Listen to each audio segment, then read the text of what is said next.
সুপ্রিয় দর্শক, আমন্ত্রণ জানাচ্ছি বাংলাদেশের নিয়মিত আয়োজন সংবাদ পর্যালোচনা ও বিশ্লেষণধর্মী অনুষ্ঠান নিউজ অ্যান্ড ভিউজে। আপনাদের সঙ্গে আছে আমি রিশান নাসরুল্লাহ। দর্শক, এই অনুষ্ঠানে উল্লেখযোগ্য সংবাদ সহ সমসাময়িক নানা বিষয় নিয়ে আলোচনা করে থাকি। সেই আলোচনা অংশ নিতে আমার সঙ্গে স্টুডিওতে দুজন অতিথি রয়েছেন। তারা হলেন অবসরপ্রাপ্ত কর্নেল এম এ হক, নিরাপত্তা রাজনীতি বিশ্লেষক, এবং এম এ আজিজ, সিনিয়র সাংবাদিক। আমরা আলোচনা শুরু করবো। আলোচনায় যাবার আগে আমরা একটু উল্লেখযোগ্য সংবাদগুলো জেনে নেই। উল্লেখযোগ্য সংবাদগুলোর মধ্যে রয়েছে নারী সংস্কার কমিশন বাতিল, আওয়ামী লীগ নিষিদ্ধ, শেখ হাসিনার বিচার দাবি হেফাজতের, ঢাকায় বিশাল শোডাউন, 23 মে দেশব্যাপী বিক্ষোভের ডাক। কথাবার্তায় বোঝা যায় অন্তর্বর্তী সরকার নির্বাচন দেবে না, বলছেন মেজর হাফিজ। করিডোর নিয়ে সামনে আরেকটি বড় বিপদের শঙ্কা। কাতারের আমিরের বিশেষ এয়ার অ্যাম্বুলেন্সে সোমবার দেশে ফিরছেন বেগম খালেদা জিয়া। রাস্তার দুপাশে সুশৃঙ্খলভাবে দাঁড়িয়ে অভ্যর্থনা জানানোর আহ্বান মির্জা ফখরুলের।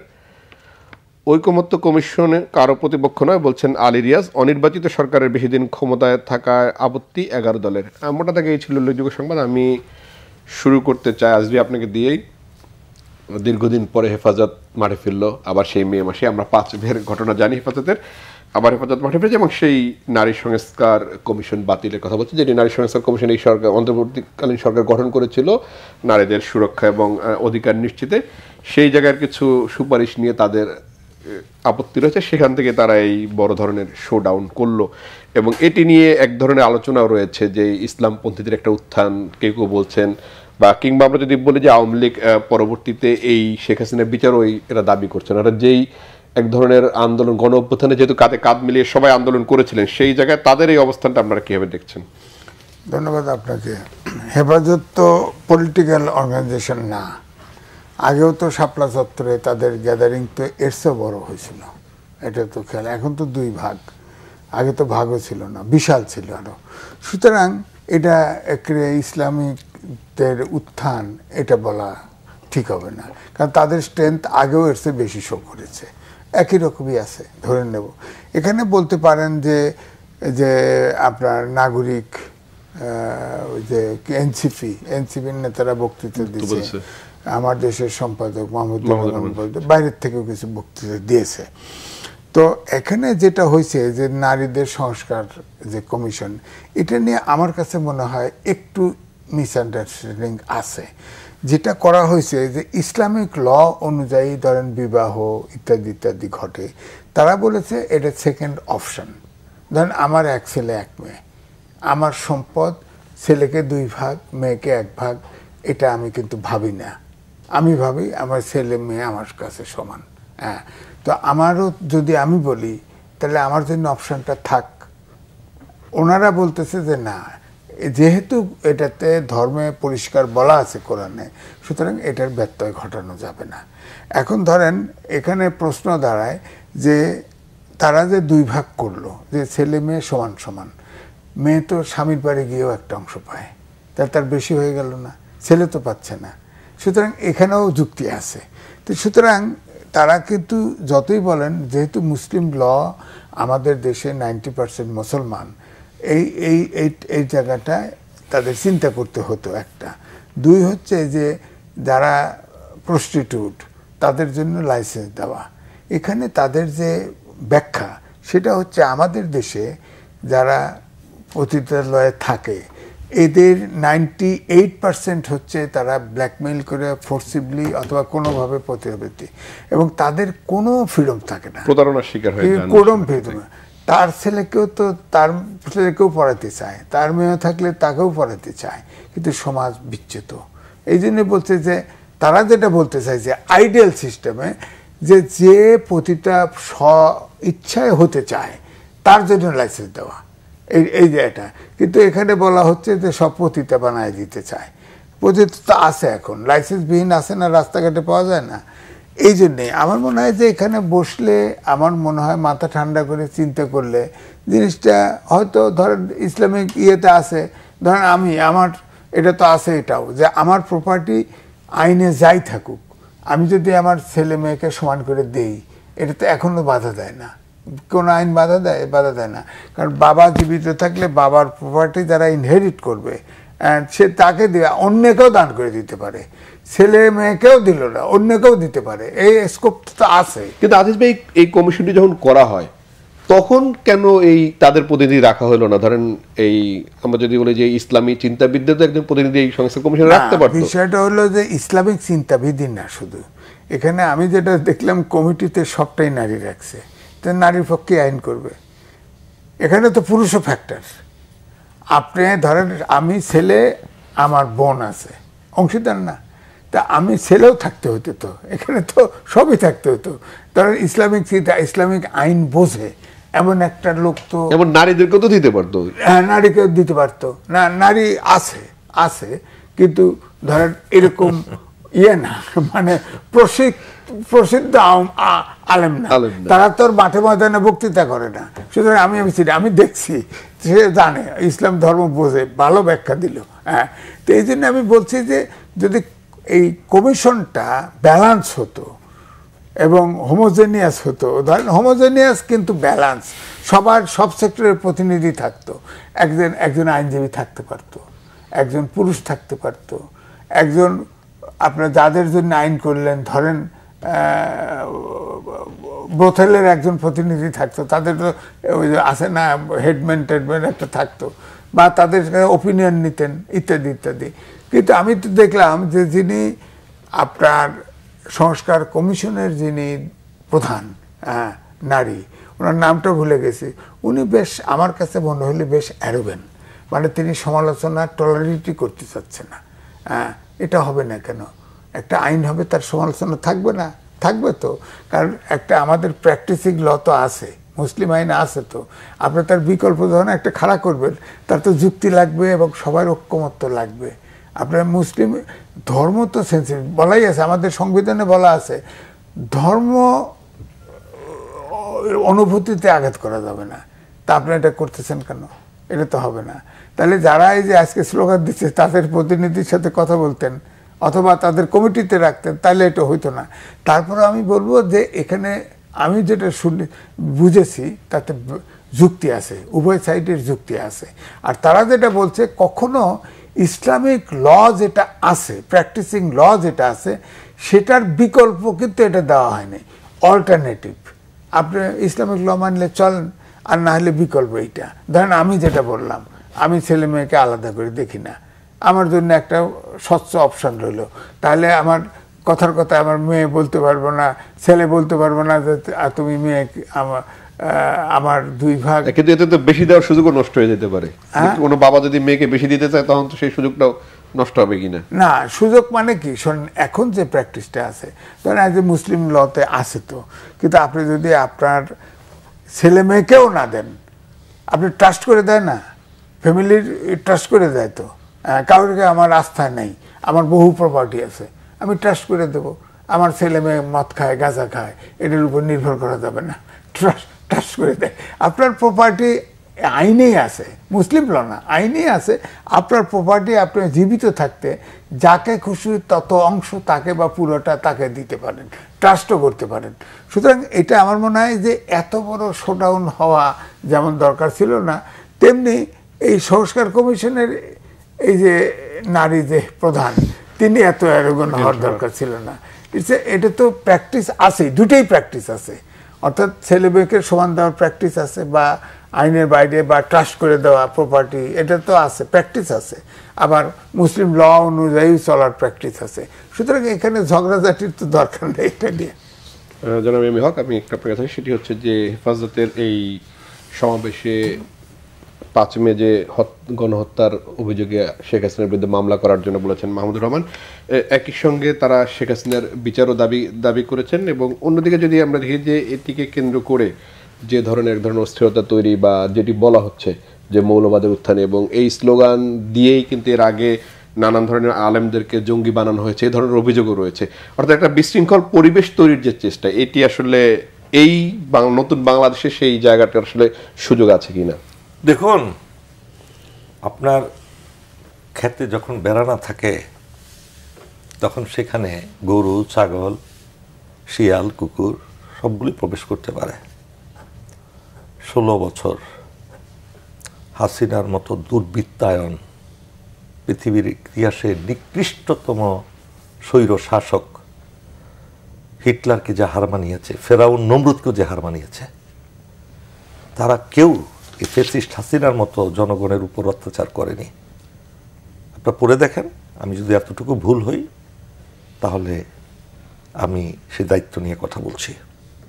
সে ফ্যাসিস্ট হাসিনার সাথে ফ্যাসিস্ট হাসিনা একা ছিল না, তার বহরে ছিল এই অসভ্য জানোয়ারের দল, আবার তার পেছনের শক্তি ছিল মোদি সরকারের মতো বিজেপি, আরএসএস, ইসকনের মতো দুর্বৃত্তরা এই দেশে। হাসিনা কয়জন লোককে নিয়ে এই দেশ থেকে পালিয়ে গেছে? অল্প সংখ্যক। বাকিরা তো কোথায়? বাংলাদেশে।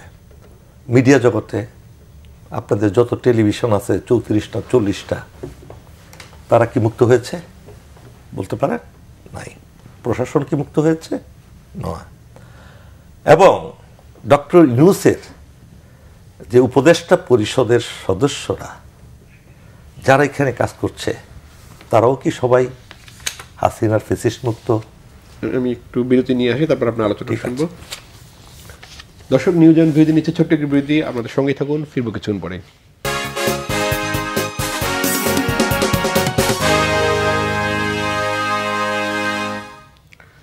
বিরতির পর আবারও স্বাগত জানাচ্ছি নিউজ অ্যান্ড ভিউজে। আপনি বলছিলেন জি, যে আমি বলছিলাম উপদেষ্টা পরিষদও কি সেই ফ্যাসিস্ট মুক্ত মনে করেন? বাংলাদেশের বামপন্থী যারা আছে আপনি হিসাব করে দেখুন, তারা কোনো কালেই এদেশের মেজরিটি জনগণের পক্ষে ছিলেন না। বামপন্থী সাংবাদিক বলেন, বামপন্থী শিক্ষক বলেন, বামপন্থী রাজনীতিবিদ বলেন, তারা সবসময় আওয়ামী ফ্যাসিস্টদের দোসর হিসাবে কাজ করেছেন, ইতিহাস বলে। আজকে দেখুন উপদেষ্টা পরিষদের ডক্টর ইউনূসের আজকে সবচেয়ে বেশি সমালোচনার সম্মুখীন হচ্ছেন এই কারণেই, ওনার উপদেষ্টা পরিষদে বেছে বেছে সবগুলো দেশের 93% মুসলমান এই বামপন্থীরা ভুলে যায় সেটা। তারা কখনো সফলতা অর্জন করতে পারে না ভালো কাজে, শুধু ভালো কাজের বাধা হয়ে দাঁড়ায়। নারী কমিশন বানালেন, কোনো প্রয়োজন ছিল? কোনো প্রয়োজন ছিল? এটা মীমাংসিত বিষয়, এটা মীমাংসিত বিষয় যে আল্লাহ রাব্বুল আলামিন সারা বিশ্ব ব্রহ্মাণ্ড তৈরি করেছেন, সৃষ্টি করেছেন, প্রাণীকুল সৃষ্টি করেছেন, মানুষকে সর্বশ্রেষ্ঠ আশরাফুল মখলুকাত হিসেবে আখ্যা দিয়েছেন। সে আশরাফুল মখলুকাত কি পশু পাখির মতো ছেড়ে দিয়েছেন উনি? পশু পাখির জন্য তো নিয়ম নীতি তৈরি করে দিয়েছেন, মানুষের জন্য কি নিয়ম নীতি তৈরি করেন নাই উনি? উনি কি জানেন না আপনার চেয়ে আমার চেয়ে বামপন্থীদের চেয়ে আল্লাহ মানুষকে কিভাবে পরিচালনা করতে হবে? ডক্টর ইউনূসের কি প্রয়োজন ছিল? তাকে কিন্তু ইন্ধন যোগাচ্ছে ওই বামপন্থীরা। শেখ মুজিবকে ক্ষমতা থেকে নামিয়ে হত্যার জন্য প্রস্তুত করিয়েছে এই বামপন্থীরা। হাসিনাকেও পতন করেছে, বিএনপিকেও পতন করাইছে এই বামপন্থীরা। আজকে নারী কমিশনে যাদেরকে রাখা হয়েছে তাদের ব্যাকগ্রাউন্ড দেখেন, তারা কে? শিরিন পারভীন হক, খোঁজ নেন, আমি বললাম ঠিক কিনা দেখেন। মাহিন সুলতান, কামরুন নাহার, ফৌজিয়া করিম ফিরোজ, কল্পনা আক্তার, হালিদা খানুম আক্তার, সুমাইয়া ইসলাম, নিরূপা দেওয়ান, ফরদৌসী সুলতানা, নিশিতা জামান নিহা। বাংলাদেশে কি আর নারী বিষয়ক বিশেষজ্ঞ নাই? সবগুলো বামপন্থী যারা জীবনে কোরআন পড়ে নাই, হাদিস পড়ে নাই, পড়লেও সেটাকে অবজ্ঞা করে, তারা আজকে আগুন জ্বালিয়ে দিয়েছে। যেখানে আল্লাহ বলে দিয়েছেন যে আল্লাহ নারী পুরুষ সৃষ্টি করেছেন, কার কি রিকোয়ারমেন্ট, কার কি প্রয়োজনীয়তা, মার চেয়ে কি মাসির দরদ বেশি? আপনি কিভাবে বুঝবেন আমার কষ্ট আল্লাহর চেয়ে বেশি? সুতরাং এটা বিশাল ভুল ডক্টর ইউনূসের। আজকে এই কারণে তার যতটুকু ফেভারেট ছিলেন দেশের আলেম সমাজ, ইসলামী চিন্তাবিদ, ইসলামী পন্থী লোকগণ, তারা সবাই তার বিরুদ্ধে চলে যাচ্ছে। This is the mistake intentionally বামপন্থীরা করছে। তারপরে আসেন, আপনি বললেন যে এই যে এবং 2008 সালে কিন্তু নারী নীতি করতে গিয়ে তখনকার তত্ত্বাবধায়ক সরকার ঝামেলায় পড়েছিল। শয়তানের দল এগুলা, শয়তানটা খালি কোচা দেয়, শয়তান তো আর সব কাজ করে না, এদেরকে দিয়ে করায়। আমি দায়িত্ব নিয়ে কথা বলছি। এরা এই সানজিদা খাতুন একটা কথা নাই বার্তা নেই, আল্লাহর বিশ্বাস করেন না, একটা চরম ইসলাম বিদ্বেষী একটা মহিলা, সে বটমূলে শুরু করে দিল সেই ওই যে বটমূলের পূজা।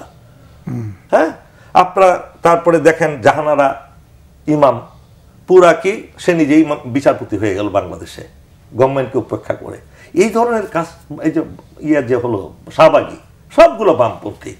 এরা দেশের কোনো উপকার করেছে বলে আজ পর্যন্ত জানা নেই। এরাই হলো দেশের শত্রু, ইসলামের শত্রু, সেনাবাহিনীর শত্রু। সব সময় সেনাবাহিনীর উপর জন্য তাদের পার্বত্য চট্টগ্রামকে তারা হ্যান্ডওভার করে দিতে চায় জুমুল্যান্ড হিসাবে বামপন্থী ইয়াদের কাছে, ওই শান্তি বাহিনীর কাছে। এই ঢাকা বিশ্ববিদ্যালয়ে এরা আন্দোলন করে তাদের পক্ষে। সুতরাং তাদের যদি বর্ণনা করতে চান, আপনার 3টে অনুষ্ঠানে শেষ হবে না। এই প্রসঙ্গ বাদ দিয়ে এই বাটপার চোরদের নিয়ে কথা না বলাই উত্তম। এখন আসেন, আপনি বললেন সেকেন্ড প্রশ্নটা ছিল কি? আলেমদেরকে জঙ্গি। আলেমদেরকে জঙ্গি, এইটা তো যুগ যুগ ধরে করে আসছে, আজকে নতুন না। আজকে যে আমি টুপি পরেছি, আমি দাড়ির আছে, বিশ্বাস করুন বামপন্থীদের গাজলে। অথচ এই দাড়ি টুপিওয়ালার লোকটাই কিন্তু পাকিস্তান কায়েম করেছিল 1947 সালের আগে। 1903-05 সালে এই মুসলিম লীগ প্রতিষ্ঠিত হয়েছিল যে আপনার বাংলা মিশনের কাছেই শাহবাগে, স্যার সলিমুল্লাহর নেতৃত্বে। নিখিল পাকিস্তান মুসলিম লীগ, তখন নিখিল ভারতের মুসলিম লীগ ছিল। এই মুসলিম লীগ থেকেই তো শেরে বাংলাকে ফজলুল হক দ্বিজাতি তত্ত্ব দিয়েছিল নাকি? দ্বিজাতি তত্ত্বের উপর ভিত্তি করেই তো এই দেশ স্বাধীন হয়েছিল। নাইলে 47 সালে বাংলাদেশের কোনো এলিমেন্ট ছিল স্বাধীন রাষ্ট্র হওয়ার? শুধু মানুষ ছিল, আর ছিল জমি, না ছিল আরবি, না ছিল অর্থনীতি, না ছিল না ছিল সেক্রেটারিয়েট, না ছিল পুলিশ, না ছিল বিচারপতি, না ছিল ডাক্তার, না ছিল ইঞ্জিনিয়ার, একমাত্র ঢাকা বিশ্ববিদ্যালয় একটা শিক্ষা প্রতিষ্ঠান, না ছিল শহর, সোয়ারিঘাট, সদরঘাট, লালবাগ। এই তো ছিল। একটা দেশ প্রতিষ্ঠিত হয়েছে এই দাড়ি টুপিওয়ালা লোকদের কারণে। এই বামপন্থীরা কলকাতার নির্দেশে, ইন্ডিয়ার চরদের নির্দেশে সবচেয়ে বেশি ঘৃণার সৃষ্টি করেছে দাড়ি টুপির বিরুদ্ধে। স্বাধীনতার পর থেকে নয়, স্বাধীনতার আগেও তারা ঘৃণা ছড়িয়েছে যে দেশের সবকিছু নষ্ট হলো দাড়ি টুপিওয়ালারা। এবং দেখবেন কটাক্ষ করে টাকা এই দাড়িওয়ালা। আবার হিন্দুরা যখন বড় দাড়ি রাখে তাদেরকে আবার চুমা দেয় গায়ের মধ্যে, মোদিরে জড়ায় ধরে। মোদিরও তো দাঁড়িয়ে আছে, হিন্দু সাধুদেরকে জড়ায় ধরে এই সরকাররা। এই যে একটা তৈরি করেছে, এটা ধোয়া তোলে। হাসিনা তো 16 বছর শাসন করেছে, শুধু এই ধোয়া তোলে। হলি আর্টিজানের সাজানো নাটক, সবগুলো সাজানো নাটক। প্রথম আলো, ডেইলি স্টার, হাসিনা, র, আবার ওইদিকে মোসাদ, সরা একজোট।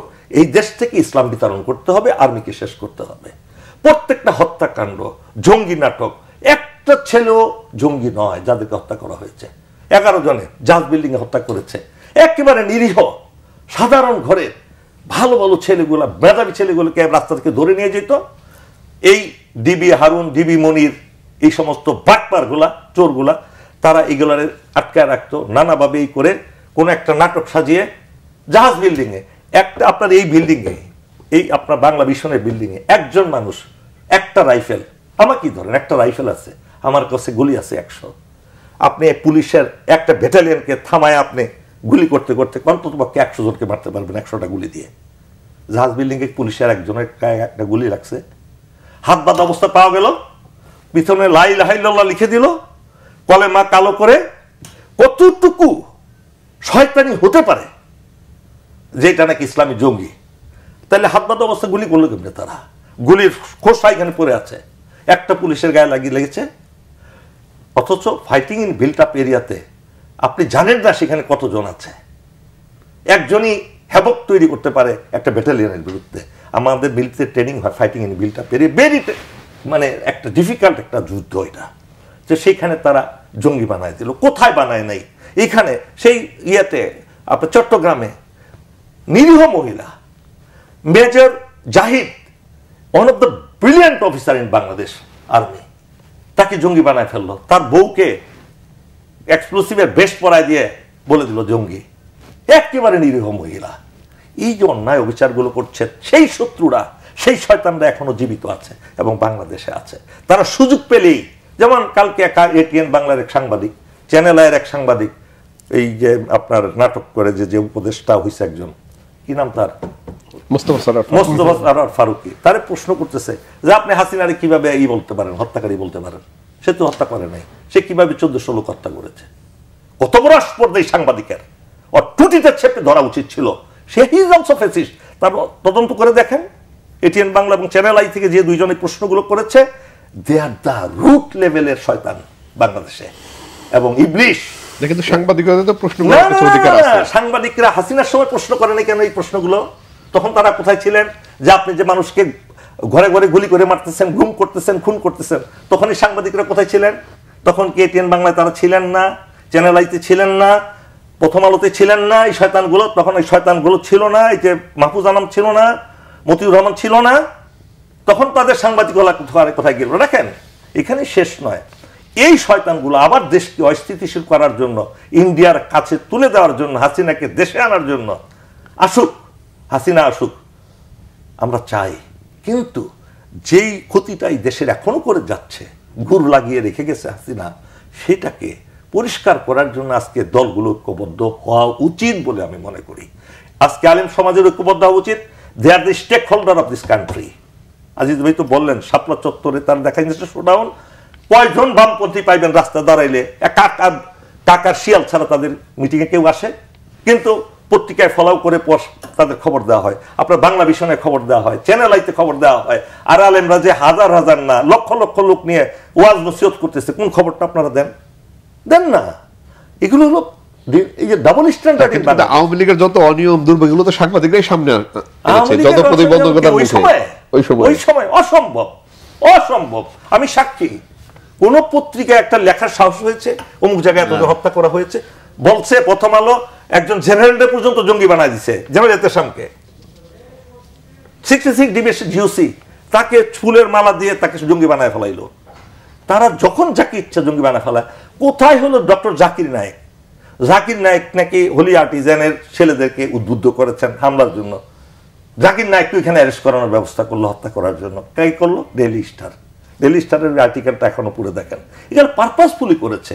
এরা সমস্ত জায়গায় জাল বিস্তার করে রেখেছে। আমার ভাই, বিশ্বাস করেন, এই শত্রুরা যতক্ষণ পর্যন্ত সজীব থাকিবে, এই দেশে শান্তি প্রতিষ্ঠিত হওয়ার জন্য সুযোগ তারা দিবে না। এরা হলো দেশের শত্রু, জনগণের শত্রু, এই দেশের ইতিহাস ঐতিহ্যের শত্রু, ধর্মের শত্রু, অর্থনীতির শত্রু, রাজনীতির শত্রু, আর আর্মির শত্রু, সকলের শত্রু। এরা খালি গুল লাগাবে আর ওই বিদেশ থেকে, ইন্ডিয়া থেকে টাকা খাবে। এরা নানা ধরনের ছায়ানট ফায়ানট এগুলো কইরা বাংলাদেশকে অস্থিতিশীল করার চেষ্টা করবে। স্কুল, কলেজ, মসজিদ, মাদ্রাসায় সর্বত্র তারা এই কুৎসিত ভাষা ব্যবহার করে এদেরকে দেশকে অস্থিতিশীল করার চেষ্টা করে। ঢাকা ইউনিভার্সিটিকে ব্যবহার করেছে, আপনার বুয়েটকে ব্যবহার করেছে, বিভিন্ন নাট্যশালাকে ব্যবহার করেছে। কোন জায়গায় তারা ব্যবহার করেনি? আজ ভাই, গণমাধ্যমের ভূমিকা নিয়ে হুবাই তো বললেন, আপনি একটু বলবেন। আর সেই সাথে একই সঙ্গে যে একটা ঐক্যমতের কথা তিনি বলেছেন দেশকে এগিয়ে নেওয়ার জন্য বা এক ধরনের শান্তি প্রতিষ্ঠার জন্য, সেই জায়গায় আসলে ঐক্যমত্য কমিশনও কাজ করছে। ঐক্যমত্য কমিশন কারো প্রতিপক্ষ নয় সেটিও বলছে, কিন্তু সেই ঐক্যমত্য কমিশনের সাথেই রাজনৈতিক দলগুলোর ঐক্যমত হচ্ছে না। এখন হক ভাই যে কথাগুলি বলল, এটা একটা বলি যে সব খবরই গণমাধ্যমে এটা না দেয় আরেকটা দিছে, কোনো না কোনোভাবে কিন্তু ফাঁস হয়েছে, কিন্তু কেউ তো এটা প্রতিরোধ করতে আগে আসে নাই। সাংবাদিকরা কিন্তু নিরস্ত্র, তাদের কথা ইনফরমেশন পাস করা সবাই পারে নাই। কারণ হচ্ছে একটা দুর্বৃত্ত শ্রেণী সাংবাদিকদের ভিতরে তৈরি করা হয়েছে। ধরলেই 1000 কোটি, ধরলেই 1000 কোটি তাদের হয়েছে। তারা কিন্তু এখন দেশে নাই। তো এখন এই জন্য বলছি যে ধরেন আপনি আর্মি অফিসার, এখন রাওয়া ক্লাবের president, you are a powerful man. আমি যদি প্রশ্ন করি আপনার ওখানে আয়নাঘর কেন হলো, এটা জবাব আমি দেব না। আমার কথা হচ্ছে আপনারা তো আয়নাঘর প্রোটেকশন দিতে বন্ধ করতে পারেন নাই। এটা আর্মি করে নাই, আয়নাঘর আর্মি করে নাই। এটা প্রধানমন্ত্রীর তত্ত্বাবধানে ডিজিএফআই করছে। ডিজিএফআই আর্মির কিন্তু আর্মির টেরিটরিতে তো করেছে না, আর্মির টেরিটরিও না। সেটা সম্পূর্ণরূপে প্রধানমন্ত্রীর এখতিয়ারে ফ্যাসিস্ট হাসিনার নিজ হাতে গড়া একটা বাহিনী। না ঠিক আছে, হাসিনা না, এটা ডিজিডিএফআই যে সরকার তার অধীনে থাকে, তার অধীনে এনএসআইও থাকে। কিন্তু এখানে তো আমার বক্তব্য হচ্ছে এখানে আর্মি অফিসারই তো দায়িত্বে থাকে। আর্মি অফিসার কি ছেড়া ফেরেশতা নাকি? তাহলে আমরা কি ফেরেশতা? না, আমাদের জীবনে মায়া নাই। বাইরে আমি একটা রিপোর্ট দিলে আয়নাঘরে ঢুকাবে, আপনার ওখানে নিয়ে ঢুকাবে। তার চেয়ে আমরা বেশি অনিরাপদ গণমাধ্যম কর্মী। আজিজ ভাই, আমি এখানে একটা কথা বলি। একটা আপনারা হয়তো এটা আর্মিকে আপনারা হয়তো সেইভাবে জানেন না, এটা আপনাদের, আমি বলবো না যে আপনারা করেছেন। আর্মি সাথে সাথে একটা অর্ডারে একটা আর্মি অফিসারের চাকরি চলে যায়, এক কথায় কোনো আদালতে যেতে পারবে না সে। তার কোনো অভিভাবক নাই, তার পিছনে কোনো লোক নাই। আপনার একজন সাংবাদিকের চাকরি গেলে কি কোনো অসুবিধা আছে? কথার কথা, এক জায়গা থেকে চাকরি গেলে আরেক জায়গায় পাবেন, আপনাকে তো আপনার আদালতও যেতে পারেন। আপনাদের ডিমান্ড আছে, আপনারা প্রাইভেট কোম্পানি সুযোগ সুবিধাগুলো সব থাকবে। আমি ওইটা বলছি না। আপনার আইনের যে আশ্রয়, আইনের দ্বারা যে নিরাপত্তা, এটা তো আর্মির লোকের নাই দেশে। আইনের কারণ আপনাকে ওই আর্মি অ্যাক্টে যে কোনো সময় বের করে দিতে পারে, এখন পুলিশকে তো বের করতে পারে না ইচ্ছা করলে। তো সুতরাং আর্মিকে দোষটা পারেন না ভাই। আরেকটা জিনিস বললেন আজিজ ভাই, আপনি বলেন স্বরাষ্ট্র মন্ত্রণালয়কে আর্মি চালায় না, এটা আর্মির উপরে দোষ না, সবাই সবার দায়িত্ব সঠিকভাবে তখন পালন করতে পারে নাই।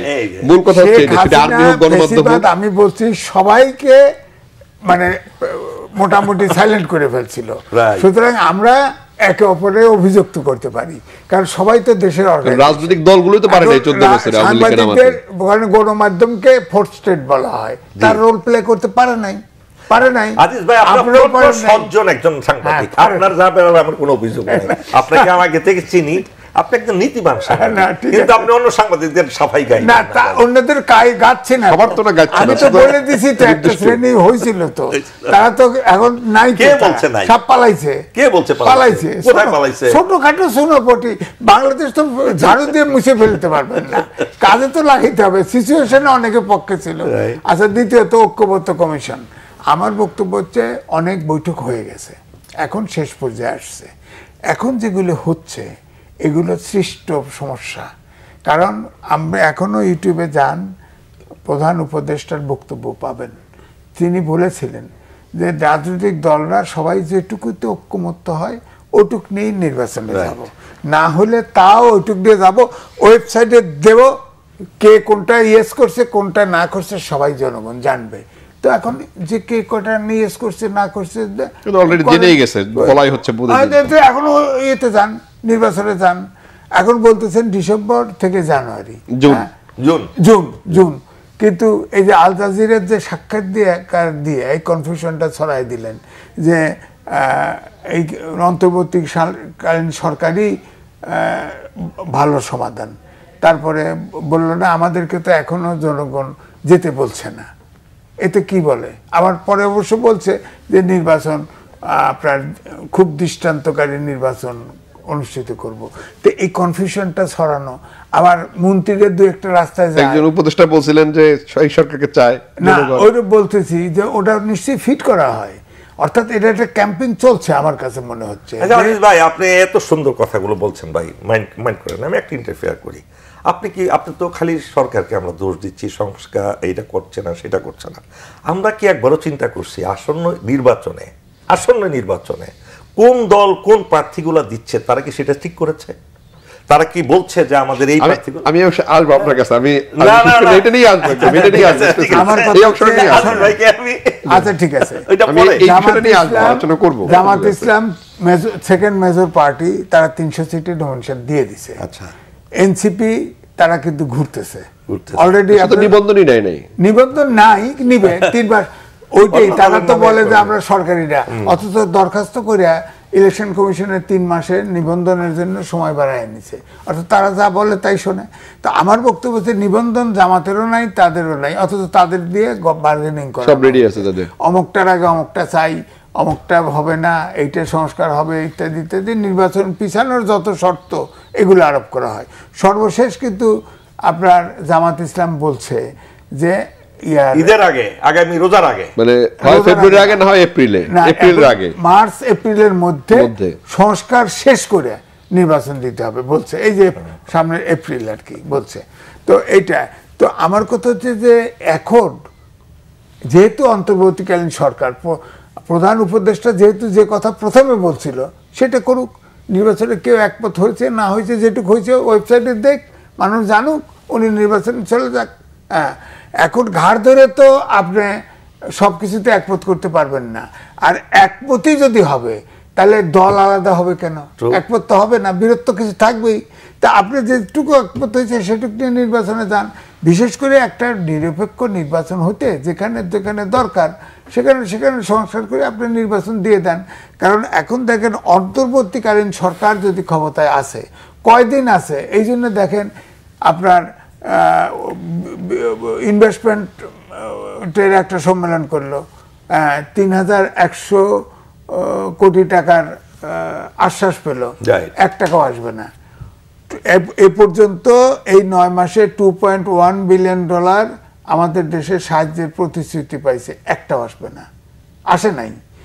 তারপরে আওয়ামী লীগ ফ্যাসিস্ট সরকারের IMF এর লোন স্যাংশন করে গেছিল, সেই লোনের কিস্তি আটকায় গেছে, কিস্তি দিচ্ছে না। তারা শর্ত দিয়ে দিচ্ছে সব ভর্তুকি উঠাও, কট্টর উঠায় দাও, এখন দাম তো হু হু করে বাড়তেছে। তো এই জন্য বলছি যে তেলের দাম কমছে তো, তেলের দাম কমছে, হ্যাঁ তেল মার্কেটে ইন্টারন্যাশনাল আন্তর্জাতিক মার্কেটে কমে গেছে, বাধ্য করছে, কিন্তু গ্যাসের দাম তো বাড়াই দিছে। আবার এলএনজি ল্যান্ড এলএনজি বলতেছে যে কাতারে বকেয়া তো শোধ করছে, ব্যাপক অঙ্কের বকেয়া শোধ করছে আওয়ামী লীগ সরকারের রেখে যাওয়া, কেনা নাই, কাটা নাই, ইনভেস্টমেন্ট নাই, কিছু নাই, প্রবাসীরা পয়সা দিতেছে, ওটা দিয়ে রিজার্ভ ঠিক আছে, আর বাড়তি যেটা হয় সেটা দিয়ে দিচ্ছে। বাড়তি কোথায়? একটা ডাইরেক্ট ইনভেস্টমেন্ট আসছে আজ পর্যন্ত? সেটা তো অনির্বাচিত সরকারের সময় সাধারণত আসবে না, ওই তো আসবে না। তাহলে দেশের প্রতি মায়া করে আপনি অন্তত নির্বাচনটা দিয়ে দেন। নির্বাচিত সরকার, ফ্যাসিস্ট সরকার যে ছিল, আমরা পছন্দ করি নাই, কিন্তু ঠিকই কিন্তু সে কিন্তু টাকা পয়সা ঠিকই আনছে, টাকা পয়সা খরচ করছে। সে যদি চুরি ধুরি না করতো, টাকা পাচার না করতো, মানুষ হত্যা না করতো, তাহলে তো ঠিক ছিল। ওইগুলো করেই তো ইয়ে হয়েছে। তো এই জন্য নির্বাচিত সরকার লাগবে। এর বাইরে আপনি দেখেন যে প্রশ্নগুলো আসতেছে, ছাত্ররা, আপনার সব মিনিস্ট্রিতে ছাত্র বসায় দেওয়া আছে এবং তাদের নিয়ে নানান অভিযোগ। হ্যাঁ, একবার ছিল না মৌলানা সাহেব আপনার পাশেই, এখন তো আবার ছাত্র মৌলানা বাড়াইছে, দেখছেন না, 400 কোটি টাকা নাই। দরবেশ দরবেশ দরবেশ দরবেশ ছিল না আগে, শেয়ার মার্কেটের দরবেশ, এখন তো ছাত্র দরবেশ বাড়াই গেছে। সুতরাং এই ছাত্র দিয়ে চলবে না তো, ছাত্র দিয়ে। আর এই ছাত্র আপনার ক্লাস 6 থেকে শুরু করে 10 পর্যন্ত প্রায় 6-7 ব্যাচ, এই জেনারেশন গ্যাপ হয়ে যাচ্ছে। এরা রাষ্ট্র চালানো ব্যস্ত, কেউ লেখাপড়ার প্রতি মনোযোগী নাই। সুতরাং এই জেনারেশনটা বাঁচাইতে হবে তো।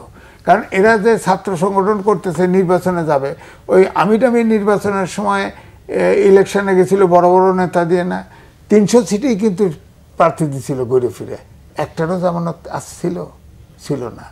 এই ছাত্রদেরও একটারও জামানত থাকবে না। তখন এই জেনারেশনটা গ্যাপ, 7-8টা ব্যাচের জেনারেশন গ্যাপ হয়ে যাবে, এরা সব দেখবেন নষ্ট হয়ে যাবে। সুতরাং দেশের দিকেও তাকাইতে হবে। এই জন্য আমার মনে হয় প্রফেসর ইউনূস দেশের বিখ্যাত লোক, তিনি নির্বাচনটা দিয়ে যতটুকু পারে সংস্কার করে উনি নির্বাচনটা দিয়ে অন্তত দেশটা বাঁচাক। আমি আসবো, আপনি যেটি বলছেন যে অন্তর্বর্তী সরকার নির্বাচন দেব না, এমন একটি মন্তব্য বিএনপি নেতাদের রয়েছে। বিএনপি নির্বাচনের জন্য প্রস্তুত কিনা, যে প্রশ্নটা আপনি তুলেছিলেন। আমি শুধু বিএনপির কথা বলি না, আমি বলছি আজকে আমরা জনগণ একটা বিপ্লব তো করেছি, এই ব্যাপারে তো সন্দেহ নেই। গণ অভ্যুত্থান, কেউ বলে গণ অভ্যুত্থান, অনেকে বলে বিপ্লব। আমি বিপ্লবী বলি, যেহেতু আমিও বিপ্লবী একজন, এই বিপ্লবের সাথে জড়িত আছি। আমাদের কি আকাঙ্ক্ষা ছিল? আমরা একটা শান্তির দেশ দেখতে চাই, আমাদের রাজনীতিবিদদেরকে সৎ, যোগ্য, নিষ্ঠাবান দেখতে চাই, প্রশাসনকে দেখতে চাই জনগণের বন্ধু। এটাই তো অধিকার, সব মানুষের সমভাবে থাকবে, এটাই তো। সেখানে ছিল না বলেই তো বিপ্লব, ছিল না বলেই তো রক্তারক্তি, ছিল না বলেই তো এই ফ্যাসিস্ট বলা হয়, তাই না? এখন আমরা যে আকাঙ্ক্ষায় ভোটের কথা বলছি, রাজনৈতিক দলকে প্রস্তুত, সেই প্রস্তুতিটাকে আমাদের দেখতে হবে না জনগণ হিসেবে? আজকে মেজর স্টেক হোল্ডাররা তারা প্রকাশ করুক যে আগামী ইলেকশনে তারা এই প্রার্থীগুলো দিবে, তারা কোনো লুটেরা, হত্যাকারী, চাঁদাবাজ, দুর্নীতিবাজ, এদেরকে তারা দলে রাখবে না। এক্সপেল করেছে নেতাদের, দেখাতে পারবেন? হাজার হাজার কোটি টাকা কামিয়েছে, জিরো থেকে হিরো হয়েছে, স্যান্ডেল ছিল না ইলেকশনের আগে, ইলেকশন হওয়ার আগেই তারা কোটি কোটি টাকার মালিক হয়ে গেছে চাঁদাবাদি করে, যে আমি ক্ষমতায় আসতেছি, নাইলে তোমার খবর আছে। সেই সমস্ত লোকেদেরকে বিরুদ্ধে মামলাও হয়েছে, শাস্তিও হয়েছে, আবার এখন দেখি আদালতে গিয়ে তারা মুক্তি পেয়ে যাচ্ছে। একবারও কি তারা এই বিচারকটা তাদের একবারও চিন্তা করে দেখে না এই লোকটা 1000 কোটি টাকার মালিক হলো কেমনে, 200-300 ফ্ল্যাটের মালিক হইলো কেমনে, বিদেশে বাড়ি করার মালিক হইলো কেমনে, ছেলে মেয়েদের বিদেশে পড়ায় কেমনে, সে বেতন পাইছে কত? এটা কি যাচাই বাছাই না করে এদেরকেই সম্মুখ সারিতে আমরা দেখতে পাই বিভিন্ন দলের সেই সমস্ত লুটেরাদেরকে, সন্ত্রাসীদেরকে, এবং এরা সমাজে সবাই জানে নিকৃষ্ট মানের মানুষ। তারাই যদি আবার সেই আসে, নির্বাচনে আসে, পাশও করে, এবং এখনই তো আস্ফালন শুরু হয়ে গেছে, তাদের পুরো এলাকা ঘোষণা করে দিছে আমার ছাড়া আর রাজনীতি কেউ করতে পারবে না, আমি এলাকার সাপ কমলা দলিলের মালিকানা নিয়ে নিছি, আমার 14 গোষ্ঠী, আমি, আমার ছেলে, ছেলে না থাকলে মেয়ে, আমার বউ, আমার 14 গোষ্ঠী সেখানে রাজনীতি করবে, আর কোনো সাধারণ মানুষের অধিকার নেই। তাহলে এই জন্য কি বিপ্লব হয়েছিল? রাজনৈতিক দলগুলোকে এইটা ক্লিয়ার করতে হবে আগে। আজকে আমি একটা বিএনপির কথাই বলি, আমিও বিএনপির একজন স্টেক হোল্ডার, আমিও একটা বিপদের সময় বিএনপিতে জয়েন করেছিলাম, যখন দেশের রাজনীতিতে পলিটিশিয়ানরা পালিয়ে বেড়াচ্ছিল, আমি তাদের একজন 25 জনের। আজকে আমি যদি জিজ্ঞেস করি আমাদের যে প্রয়াত শহীদ রাষ্ট্রপতি জিয়াউর রহমান মৃত্যুর পরে তার কি সম্পদ দেখেছেন? যে লোকটা ডিওএইচএস এর একটা প্লট নেন নাই প্রেসিডেন্ট হয়ে, যিনি একটা বাড়ি দেখাইতে পারবেন না, একটা অ্যাপার্টমেন্ট দেখাইতে পারবেন না সারা বাংলাদেশে, তার পৈতৃক সম্পত্তি বাদ দিয়ে, সেই লোকটা মৃত্যুর পরে, এবং একটা প্যান্ট, 2টা প্যান্ট ছাড়া তার ছিল না, একটাই স্যুট ছিল প্রেসিডেন্ট হয়ে, সেই লোক, যে লোকের যেই দলটা প্রতিষ্ঠিত করেছেন, উনার এই সততার মাধ্যমে আজকে জনপ্রিয় হয়েছে। তার স্ত্রী সহধর্মিণী, 3 বারের প্রধানমন্ত্রী, তাকে যখন বাসা থেকে উচ্ছেদ করা হয়, সেই পাকিস্তান আমলের একটা বিল্ডিং, সেই বিল্ডিংয়ে উনি থাকতেন। উনি তো ইচ্ছা করলে বিশাল বাড়ি কিনতে পারতেন, বিশাল জায়গা দিয়ে একটা হাসিনার মতো একটার পর একটা দখল নিতে পারতেন। ওনাকে যখন উচ্ছেদ করা হলো অন্যায়ভাবে, উনি কি একটা বাসা ছিল তার যেখানে উনি আশ্রয় নেবেন? ভাড়া করা এক মেজর কামরুলের বাসায় গিয়ে সেখানে উঠেছেন উনি এখন পর্যন্ত। এটা হলো তার উদাহরণ। তৃতীয়ত, তারেক রহমান বর্তমানে বাংলাদেশে অভিসংবাদিত নেতা, তাকে 3 বছর আগে যে জ্যাকেট পরতে দেখেন, এখনো ওই জ্যাকেটই পরে আছেন উনি, ওই শার্টই পরে আছেন। ওনার কি একটা কোথাও ফ্ল্যাট আছে বাংলাদেশে দেখাইতে পারবেন? একটা প্লট আছে দেখাইতে পারবেন? তো এই 3 নেতার উদাহরণ দিয়ে আমি বলি, আজকে সেই দলে কিভাবে কোনো নেতা জিরো থেকে হিরো হয়, সেই দলে কিভাবে কোনো নেতা সন্ত্রাসী হয়, সেই দলে কিভাবে জনগণের উপর চাঁদাবাজি করে সেই দলের নেতা যারা আছে তাদেরকে পরিষ্কার করতে হবে যে হ্যাঁ, আগামী ইলেকশনে এই সমস্ত দুর্নীতিবাজ, দুর্নীতিপরায়ণ, অসৎ, দেশের শত্রু, হত্যাকারী, রাহাজানিকারী, তাদেরকে আগামী নির্বাচনের আগেই আমরা ক্লিয়ার করে ফেলবো। বিএনপি থেকে নেতার অভাব আছে, সৎ নেতার অভাব আছে, আজকে তাদের স্পেস পাচ্ছেন ওই সমস্ত আস্ফালনকারী দুষ্কৃতিকারীদের কারণে। সুতরাং আজকে আপনার এই চ্যানেলে বলছি, আমি দায়িত্ব নিয়ে বলছি, আপনারাও জানেন, আমিও জানি। সুতরাং এই ব্যাপারটা আগে ক্লিয়ার করুক, সেটা বলুক, তারপরে সরকারকে বলুক নির্বাচন দেন, আমরা প্রস্তুত। এই রাজনৈতিক সংস্কার যেটি নিয়ে আমরা দীর্ঘদিন থেকে কথা বলছি, 53 বছর রাজনৈতিক সংস্কার এনে, যদিও গণ-অভ্যুত্থান বা রাষ্ট্র সংস্কার এবং রাজনৈতিক সংস্কার নিয়ে মানুষের মধ্যে এক ধরনের আকাঙ্ক্ষা তৈরি হয়েছে। একদম 1 মিনিটে না, দেখেন, সংস্কার তো বিএনপি 2 বছর আগে সব দলের সাথে, তাদের সাথে যে দল ছিল জামাত সহ 31 দফা দিয়েছিল তো, কিন্তু সেখান থেকে জামাত ইসলাম সরে গেল কেন? প্রশ্ন তারাও বলছে একবার যে আমরা স্থানীয় সরকার আগে নির্বাচন চাই। এটার লাভ কি? স্থানীয় সরকার তো প্রতীকের নির্বাচন হয় নাই। আপনার স্থানীয় সরকার নির্বাচনে দিবেন, ফ্যাসিস্ট খাতা নিষিদ্ধ করতে চান, তারা তো নির্বাচন করবে। এটা তো ফ্যাসিস্টদের রিহ্যাবিলিটেশন করার প্রস্তাব। সুতরাং একদিকে আওয়ামী লীগকে নিষিদ্ধ করতে চাইবেন, আবার অন্যদিকে লোকাল গভর্নমেন্ট আগে নির্বাচন নিয়ে তাদেরকে রিহ্যাবিলিট করবেন, এটা তো হয় না। তা আমার বক্তব্য হচ্ছে যে হ্যাঁ, সংস্কার কিছু দরকার। আমার কথা হলো, এই সরকার যদি আন্তরিক হতো তাহলে এই যে জামাতও তারপরে বাইরে গিয়ে আর একটা সংস্কার প্রস্তাব দিয়েছিল, বিএনপিরও প্রস্তাব ছিল, এখানে বেজলাইন ধরে আগাইতো। দুনিয়া আর সংস্কার কমিশন করে এই কুইজ কোশ্চেন দিয়ে একটা ভেজাল লাগাই দিছে, সংস্কার তো হচ্ছে না, ঐক্যমত্য হবে না। সুতরাং এই জন্যেই আর প্রফেসর ইউনূস থেকে শুরু করে মন্ত্রীদের কথাবার্তায় ইলেকশন দিবে কেউ বিশ্বাস করে না। এই বিশ্বাসের জন্য এখন রোডম্যাপ দেওয়া উচিত। এবং সংস্কার যেটুকু হয়েছে ওটুক নিয়ে ইউনূস সাহেব যে কথা দিচ্ছে ওই কথা নিয়ে নির্বাচনে যাওয়া উচিত। জি, আলোচনা নেওয়ার জন্য এম এ আজিজ এবং কর্নেল অবসর তেমে হক, আপনাদের দুজনকে অসংখ্য একটা ধন্যবাদ। কথা যদি বলার সুযোগ দেন, আজকে আল্লাহ পৃথিবীতে মানুষ পাঠায়, চরিত্রবান করার দায়িত্ব হলো মানুষের, নিজের চরিত্র গঠন করা। রাজনৈতিক প্রত্যেকটা দলের মোটিভেশনটাকে ঠিক করতে হবে, তাদের রাজনৈতিক দলের চরিত্রবান করতে হবে, মানুষকে সৎযোগ্য নেতা তৈরি করতে হবে, তাহলে এই দেশ শান্তিতে আসবে। ধন্যবাদ আপনাদেরকে। দর্শক, নিউজ অ্যান্ড ভিউজ থেকে আজকের মতো বিদায় নিচ্ছি। ভালো থাকবেন, সুস্থ থাকবেন, শুভরাত্রি।